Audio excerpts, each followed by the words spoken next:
Ами, бих отишла на концерт на Eminem.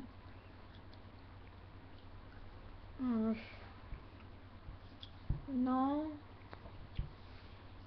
не бих се качила за да пея с него.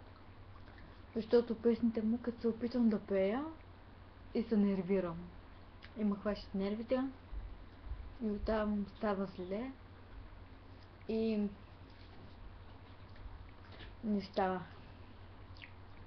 Така че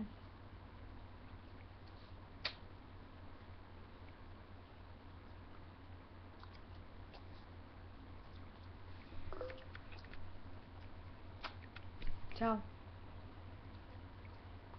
И може би предпочитам да бъда на концерт на Eminem, но да не пея на неговите песни.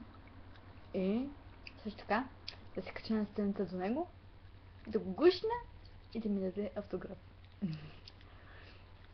Това е мечтата ми.